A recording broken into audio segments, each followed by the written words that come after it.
Bonjour à toutes et à tous. Vous savez que sur cette chaîne YouTube, j'ai pour habitude de vous inviter des experts, des hyper spécialistes dans des univers extrêmement différents. Eh bien aujourd'hui, nous allons parcourir un nouvel univers qui est l'univers de l'intuition. On a invité Victoria Pelé-Remins qui va nous parler de l'intuition. Alors, elle est maître praticien en PNL, hypnothérapeute. Elle accompagne les dirigeants à mobiliser leur énergie et leur intuition dans les prises de décision et dans les périodes de changement.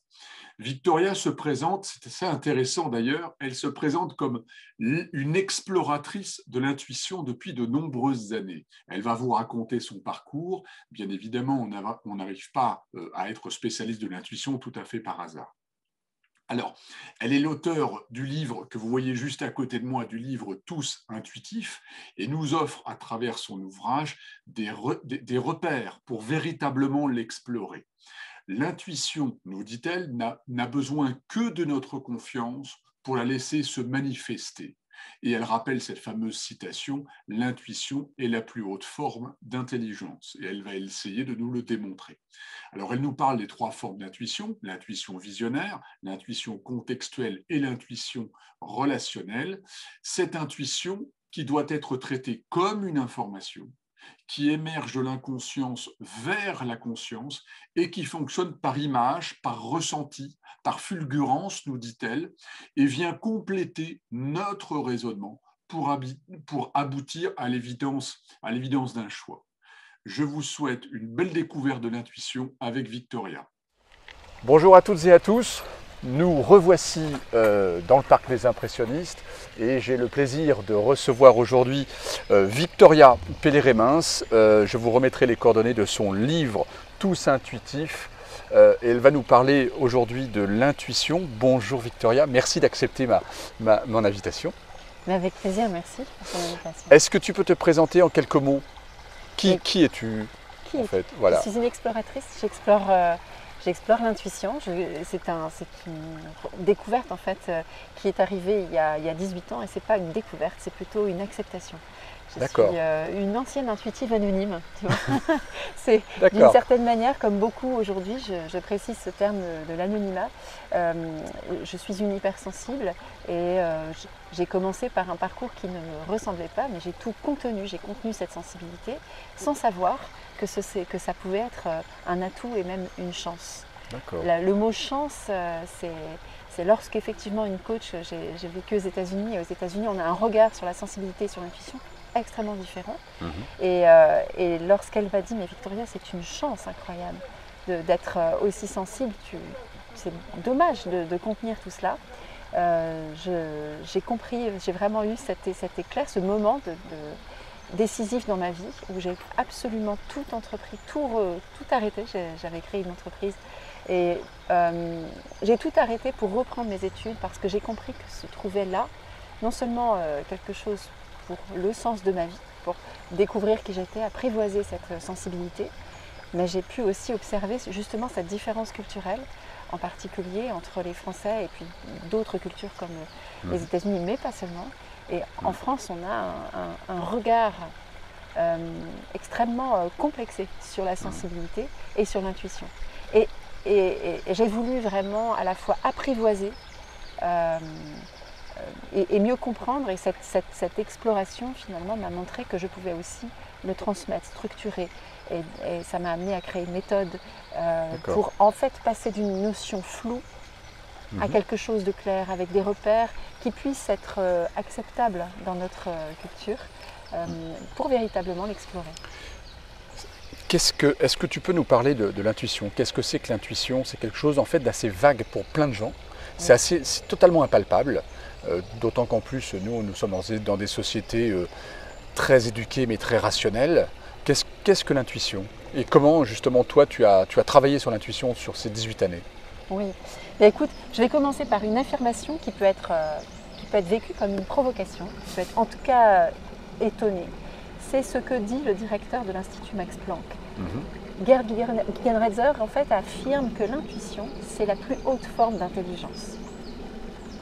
Donc on a un progrès d'intelligence devant nous considérable alors. Le progrès, elle est là l'intelligence. Le progrès, ce serait de l'accepter. Et tout l'intérêt de cette démarche, c'est d'observer que l'intuition n'a besoin de rien d'autre que de notre confiance pour la laisser se manifester. Qu'est-ce que c'est que l'intuition? C'est d'abord et avant tout une information. C'est une information qui est, si tu veux, qui vient de l'inconscient jusqu'à la conscience, qui émerge. Et nous, on peut être simplement fasciné par l'aspect magique de cette manifestation soudaine. Elle apparaît comme un coup de magie, comme quelque chose justement, comme une source. Mais tu vois, l'eau qui arrive dans une cascade d'une manière fulgurante, je pense à la source de la Loue par exemple, tu vois, qui est extraordinaire dans son foisonnement. En réalité, pour arriver jusque-là, et pour arriver à la conscience, de la même manière, les données, les choses se marient, se préparent dans le secret de notre inconscient. Et cela ne fonctionne pas comme un raisonnement de manière linéaire, mais comme une analogie de choses très différentes, parfois même incongrues, dont l'association est incongrue, mais qui, bout à bout, fonctionnent par image, par ressenti, et nous amènent à compléter notre raisonnement pour aboutir à des idées, pour aboutir à l'évidence d'un choix, pour percevoir aussi ce qui se passe pour l'autre, dans quel état il est, est-ce qu'il est dans un degré d'authenticité avec moi, est-ce que je peux lui faire confiance. Tout ce foisonnement-là, finalement, c'est un degré plus fin d'information qui nous permet d'affiner notre discernement, notre perception des choses, je dirais affiné par rapport à ce qui est visible, mesurable. Alors quel a été ton chemin sur ces 18 ans justement? Mon chemin, ça a été de démarrer, comme je te disais, tout simplement par apprivoiser. Apprivoiser, ça m'a été donné par la PNL. Je suis devenue maître praticien en programmation neurolinguistique et ça m'a permis conjointement de découvrir aussi les travaux de Jung. Jung qui était pour moi un explorateur aussi voilà, qui a permis aujourd'hui de voir l'inconscient comme une véritable géologie de l'être avec ses couches, il en a visité la géographie comme un Jean-Louis Etienne de l'inconscient, si tu veux, avec une audace, presque une folie. À l'époque, c'était considéré comme une folie. Aujourd'hui, on en voit la richesse, on comprend qu'en effet, l'inconscient n'est pas cette masse noire, étrange et suspecte. Elle contient aussi nos ressources, elle contient la connaissance. La connaissance, c'est même, si tu veux, la définition de l'intuition que nous donne aujourd'hui le Larousse, par exemple. L'intuition, c'est une connaissance immédiate et directe, sans recours au raisonnement. D'accord. Une connaissance, c'est toujours ce terme qui étonne. Tu vois, hier, j'étais avec des étudiants de X-Min, en fait, et ça les surprend, c'est surprenant ce terme connaissance à propos de l'intuition, quand même. Bien sûr, c'est pertinent, mais quand même la connaissance. Là, il faut entendre le mot connaissance comme ce que nous connaissons, qui nous connaissons, quand nous connaissons des pays, des lieux, des personnes. Et si, par exemple, je pense aux personnes que j'aime, à mes filles, par exemple, je ne peux pas dire que ce que je connais d'elles s'arrête à ce qui est mesurable, vérifiable, une adresse, une pointure de chaussures. Il y a des choses comme la couleur de leurs yeux quand elles ont pleuré ou leur voix quand elles m'appellent, je sais dans quel état elles sont. Sentir, ouais. Voilà, tout ça est un ensemble de choses bien plus complexes, plus subtiles que juste des connaissances qui s'ajoutent à cela et qui sont nécessaires à la vie. Donc la connaissance, pour le résumer, c'est exactement l'image magnifique que donne Henri Laborie, ce grand homme des neurosciences, qui nous dit que l'inconscient, c'est comme une mer profonde, un océan. Et ce dont nous avons conscience ne serait que l'écume qui se fait et se défait sur la crête des vagues. Oui. Exactement. Et en réalité, l'intuition serait, bon, c'est une image un peu prosaïque, mais serait un petit peu comme un élément de l'océan, une petite comète qui remonte, informer l'écume et nous rendre plus pertinents, accélérer nos décisions, préciser une impression à propos d'une personne. Donc, oui, c'est flou et c'est pour ça au départ qu'on a besoin aussi d'outils, de repères pour comprendre à la fois comment cela fonctionne, comment est-ce que l'intuition parvient à cette pertinence, comment comment cela arrive jusqu'à la source qui est notre conscience et arrive en cascade vers une fulgurance, vers une évidence. J'estime que c'est mon rôle, et c'est mon rôle même depuis 9 ans. Voilà, justement, voilà. En fait, nous sommes tous les deux experts à l'APM, et justement, tu parlais de magie tout à l'heure, mais n'est-ce pas difficile pour, d'ailleurs, moi je suis un parfait exemple, pour des décideurs ou des dirigeants, n'est-ce pas difficile de les convaincre de faire confiance à cette magie, parce qu'on est extrêmement rationnel. Et l'école nous a formatés comme ça, et la vie de tous les jours nous formate comme ça. Quand un dirigeant il doit aller voir son banquier, il vaut mieux que sa feuille Excel soit au carré, quoi. Et là-dedans, la place de l'intuition n'apparaît pas. Après, comment est-ce que le dirigeant va pouvoir convaincre son banquier, pour prendre que cet exemple-là, qu'il a l'intuition quelque part qu'il y a un nouveau marché, ou qu'il faut aller vers l'Inde ou la Chine, ou qu'il faut développer des nouveaux projets. Là, pour le coup, il y a forcément une part d'intuition chez le dirigeant, mais peut-être qu'il n'en a pas conscience d'abord, et s'il en a conscience, c'est très compliqué de faire la transition avec quelque chose de très algébrique, finalement. Donc toi, tu formes les décideurs à s'écouter, en fait. Oui, à poser des mots. Souvent, ce que l'on me dit, c'est que je pose des mots sur un phénomène cognitif dont ils ont conscience pour la plupart. Disons que parmi les dirigeants, ce que j'ai pu observer, les dirigeants propriétaires qui ont porté une idée jusqu'au bout et jusqu'à la créer, sont très conscients de leur intuition, et beaucoup sont extrêmement confiants, et même, je dirais, n'ont justement aucun anonymat par rapport à ça, et sont tout à fait à l'aise pour affirmer leur confiance dans leur intuition. Pour des dirigeants qui ont hérité de leur entreprise, ou qui... ou les décideurs autour du dirigeant propriétaire. Exactement. Là, c'est beaucoup plus... c'est moins évident, et on a besoin de rationaliser les choses. Et comme tu le dis très bien, c'est en effet le parcours du dirigeant qui est important. Les personnes qui ont en particulier une formation d'ingénieur ou ou dans le droit, tout ce qui effectivement a besoin de mesurer. Très technique finalement, et voilà. Ça rassure, ça crée une zone de confort, la technicité. Oui, mais, et c'est très bien, c'est tout à fait indispensable d'avoir cet élément-là. L'idée n'est pas de se départir du rationnel, mais au contraire de retrouver cette unité. Les dirigeants, par exemple, se retrouvent dans la parole d'Henri Poincaré, qui ce grand mathématicien qui, en 1908, nous disait « c'est avec la logique que nous prouvons, mais c'est avec l'intuition que nous trouvons ». Et cet ensemble n'est ni plus ni moins que le cycle de notre intelligence. C'est-à-dire que nous basculons lorsque nous avons un choix à faire, lorsque nous sommes face à des personnes, dans une situation de management particulier, parfois épineuse, lorsque nous avons une idée, quelque chose, ou la perception, parce que tu as mentionné tout à l'heure la perception d'opportunité, mais c'est aussi de percevoir les menaces et de s'y adapter à l'avance. J'ai rencontré justement à l'APM une dirigeante en particulier, Catherine Fleurin, qui est fondatrice de son entreprise Ballot Fleurin, et qui a su anticiper la crise sanitaire, tout simplement parce qu'elle avait perçu la possibilité d'un basculement, et elle a réorganisé tous les flux logistiques en amont, ce qui lui a permis d'être prêt, de pouvoir livrer à temps, parce que pour la petite histoire, il y avait vraiment parmi ces flux logistiques, elle a tout ramené en France, et elle a fait plus 40% de chiffre d'affaires. Elle a été visionnaire pour le coup là. Exactement, c'est l'intuition visionnaire. Oui. Et justement, ce que j'apporte aux dirigeants, et ce qui leur permet de clarifier leur démarche et de vraiment renforcer la confiance dans l'appui à l'intuition, c'est d'une part de repérer les 3 formes d'intuition qui ont un impact sur le business. Donc l'intuition visionnaire, tu en as parlé. Aucune entreprise, aucun projet collectif n'a eu lieu sans ces idées et ce courage d'assumer aussi parfois quelque chose de disruptif, de totalement novateur, qui ne va pas être accueilli tout de suite. Et puis il y a l'intuition contextuelle, parce qu'une fois que tu as une idée, c'est aussi de la mettre en œuvre. Quand, comment, combien, dans quelle mesure? Eh bien ça, c'est l'intuition qui véritablement nous oriente dans nos choix et dans nos actions. C'est celle que nous détenons, enfin qui nous héritons depuis ce chasseur-cueilleur que nous sommes encore, tu vois.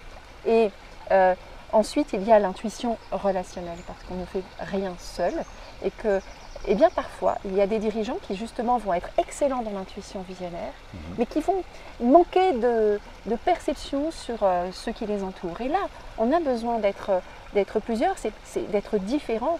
Et ce que je mets au jour, c'est que nous sommes tous intuitifs. C'est même le titre que j'ai donné à mon dernier livre. Oui. Parce qu'on n'en est pas forcément convaincu, justement. Et en réalité, tout le monde a cet outil en soi. Et après, c'est une question de relation à cela. Mon approche, c'est justement de démontrer, d'observer. Je m'appuie sur des découvertes en neurosciences, notamment celle d'Antonio Damasio, qui a pu démontrer qu'aucune décision complexe ne peut être prise sans l'association entre ce que nous avons compris de manière rationnelle et ce que nous avons ressenti de la situation. Il y a une zone du cerveau qui est vraiment ce point de jonction entre les deux, et lorsque cette zone est affectée ou même absente suite à, tu vois, quand cette zone a été finalement affectée, il se trouve qu'on ne peut plus prendre de décision complexe. C'est impossible biologiquement. D'accord. S'il y a eu une tumeur et que cette zone a été retirée, la personne va avoir une vie tout à fait normale, peut se souvenir de son prénom, une vie motrice, une vie relationnelle normale. La seule chose qui sera biologiquement impossible, c'est la prise de décision. Donc, nous sommes tous intuitifs et c'est vraiment, sommes-nous conscients de cela? Donnons-nous une chance et une valeur. Est-ce que j'accorde de la valeur à mes ressentis, à ce que je perçois? Et tout est là, Denis. Tout est dans la relation que nous avons et que nous entretenons avec notre ça provoque mécaniquement une autre interrogation, c'est qu'il faut se faire confiance, il faut se connaître et se faire confiance. Parce que quelque part, c'est cette petite voix que tu es en train de me dire. Et si on n'a pas du tout envie de l'écouter parce qu'on ne se fait pas confiance en soi, on n'avance pas finalement. Ou en tout cas, pas avec cet outil-là. On se prive. Se priver d'intuition, c'est se priver d'intelligence. Tu te souviens ce que dit Gerd Ligenredzer, c'est la plus haute forme d'intelligence. Henri Bernstein nous dit c'est l'intelligence qui a commis un excès de vitesse. Oui, se priver d'intuition, c'est se priver d'intelligence, c'est dommage. Et c'est une question uniquement, finalement, de confiance, d'oser ouvrir ce qu'on ne mesure pas, ce qu'on ne contrôle pas. J'ai observé ça aussi, et je l'aborde dans mon livre, les origines de cette relation, ce complexe que nous pouvons avoir, qui finalement n'est pas, comme tu parlais de dire, tu disais c'est rassurant de mesurer, de vérifier, etc. C'est tout à fait une question de sécurité et de maîtrise. Plus la personne se réfugie dans ce qu'elle maîtrise et qu'elle croit contrôler, en imaginant que le reste n'existe pas, qu'elle se prive finalement de l'ineffable, de l'indicible et de toutes les nuances qui font les bonnes décisions. Donc, dans la prise de décision, ou de non-décision d'ailleurs, tu as le raisonnement. On nous apprend à raisonner à l'école ou dans nos médias. Tout est basé sur le raisonnement, sur la réflexion. Et après, j'avais évoqué ça dans une autre vidéo avec le cercle du savoir. Plus notre cercle du savoir est important, plus on va avoir d'informations à l'intérieur et plus notre décision serait, en tout cas, aboutie. C'est pas automatiquement rationnel, mais très abouti par rapport à un ensemble de... Tu parlais de plein de variables tout à l'heure. On a une masse de variables beaucoup plus considérable pour prendre la juste décision à un instant T. Alors c'est une partie de l'enjeu. Une partie de l'enjeu est en effet totalement reliée à l'expérience que nous avons. L'expérience que nous avons, c'est-à-dire vraiment... finalement, notre intuition nous ressemble. Ce que nous sommes biologiquement, en fait, c'est tout ce sur quoi nous avons donné notre attention. Plus nous donnons notre attention finalement à un sujet, à la philosophie par exemple, à la géopolitique, plus nous devenons foisonnants. Et c'est sur le plan de notre cerveau, c'est ce qui se passe. C'est-à-dire que les réseaux neuronaux concernés deviennent extrêmement riches. Et plus c'est riche, plus tu es sensible au sujet. Et plus en effet tu t'appuies sur en effet un cercle de savoir de plus en plus fourni. Et donc tu deviens riche de toutes ces nuances. Mais ce n'est pas suffisant. Ce n'est pas suffisant parce que l'expertise peut devenir finalement au contraire une autoroute vers des biais cognitifs. C'est-à-dire qu'une expertise, une très grande connaissance d'un sujet sans la qualité de présence à ce qui se passe ne sert presque à rien, c'est-à-dire pourrait presque être un piège. C'est une autoroute vers les biais cognitifs, ce sont les faux amis les plus dangereux par rapport à l'intuition, c'est même ce qui décrédibilise l'intuition. Quand quelqu'un dit je le sens pas, etc., ce n'est pas suffisant pour moi. C'est pour moi aussi important de comprendre ce que c'est que l'intuition que ce que ça n'est pas. En France et globalement dans la vieille Europe, la méfiance que nous avons à l'égard de l'intuition est due à cette confusion entre ce qu'est l'intuition, c'est-à-dire vraiment cette connaissance immédiate et directe, sans recours au raisonnement, qui va être ensuite suivi par un raisonnement, c'est ce cycle. Et la confusion est faite avec ce qui va être immédiat et direct, sans recours au raisonnement, mais qui ne sera pas une connaissance. Et dans l'expertise, par exemple, le piège, c'est quand c'est une habitude, un automatisme. Quand tu parcours 1000 fois le même trajet, est-ce que tu fais autant attention à ce trajet? Est-ce que tu es autant perceptible? Est-ce que tu as cette présence? Est-ce que tout ton être est là et participe à l'expérience? Si ce n'est pas le cas, alors l'intuition contextuelle ne sera pas présente. Là, en parcourant ton livre, que je n'ai pas eu le temps de lire encore, mais ça va venir, c'est prévu pour cet été, en fait c'est un voyage vers la découverte de soi en fait. L'acceptation, c'est un voyage, la découverte d'un chemin qui n'est pas emprunté, de quelque chose qui nous compose, qui est là. C'est un petit peu, tu vois, nous sommes ici entourés d'eau, et c'est exactement ce qui se passe, c'est-à-dire que c'est une richesse que nous avons et sur laquelle nous ne nous penchons pas, nous n'accordons pas, comme si j'ignorais l'eau qui est tout autour de moi et que je ne regardais que le petit cercle sur lequel nous sommes. C'est un petit peu comme un langage que l'on aurait à l'intérieur de soi mais qu'on ne veut pas utiliser. Oui, tu parles de langage et tout à l'heure tu as mentionné la petite voix.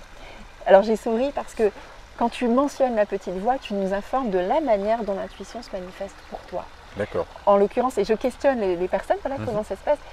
D'autres personnes, les Américains par exemple, les Allemands parlent du gut feeling, Bauchgefühl pour les Allemands. Et en l'occurrence, ce sont littéralement les sensations des tripes. Toute une partie, ça va être le corps. Est-ce qu'on écoute notre corps? Est-ce qu'on écoute la petite voix? Ou est-ce qu'on donne de la valeur à nos images intérieures? Les intuitifs visionnaires, c'est ceux qui accordent de la valeur à ces images qui insistent et qui leur montrent quelque chose qui est évident pour eux et qui paraît absurde pour les autres parce que ce n'est pas encore là. Oui. Tu vois? Donc oui, la découverte de l'intuition, c'est de découvrir que ces choses qui paraissent fantaisistes, qui paraissent incongrues pour les plus rationnels d'entre nous, sont au contraire, tout simplement nous composent. Ce n'est pas une part de soi, ça nous compose et c'est vraiment dommage finalement de se priver, de parcourir une vie à cloche-pied. Ça n'a pas de sens pour moi. Le vrai chemin, c'est d'arpenter tout notre être. Et ça en fait partie. Toi qui as beaucoup voyagé et qui as observé donc cet outil, je ne sais pas exactement comment appeler l'intuition, cette ressource, voilà, très bien, cette ressource, comment est-ce qu'elle est perçue à travers le monde et pourquoi on ne l'enseigne pas en France dans les écoles finalement? Ça me paraît une évidence. C'est mon rêve, oui. Aujourd'hui, je peux te dire qu'effectivement, même à l'université, aujourd'hui, c'est encore un registre, on est très très loin d'admettre que ce serait un des piliers de l'apprentissage. Pourtant, c'est ce que nous observons. Je co-anime un podcast avec Vincent Le Cerf, qui est docteur en intelligence artificielle, que tu connais très bien, Isabelle. Isabelle Simonetto, qui est docteur en neurosciences passionnante et spécialisée sur la mémoire et sur les perceptions. Et en l'occurrence, sur les apprentissages, l'intuition est un pilier de l'apprentissage. Dans d'autres pays, c'est utilisé? C'est utilisé dans d'autres pays. Par exemple, j'ai été invitée en Inde pour intervenir dans une école extraordinaire qui obtient des résultats magnifiques sur les enfants qui ensuite ont des parcours universitaires extrêmement brillants. Bien sûr, dans toute l'Asie, c'est une évidence. C'est tellement une évidence qu'on n'arrive pas à comprendre comment nous pouvons nous en passer. Aux États-Unis, bien sûr, c'est vraiment le gut feeling. La confiance dans l'intuition est un fait, c'est une évidence, et notamment en entreprise. Et je dirais qu'en France, ça s'améliore? Eh bien, en France, c'est simplement que tout dépend du registre. Par exemple, dans l'armée française, la confiance dans l'intuition est une évidence. Il existe une doctrine de l'intuition qui a été écrite, rédigée par le général Vincent Desportes, que nous connaissons également. Mais et également dans la médecine urgentiste, les pédiatres, il y a une étude européenne qui est menée sur l'impact de l'intuition dans le diagnostic médical.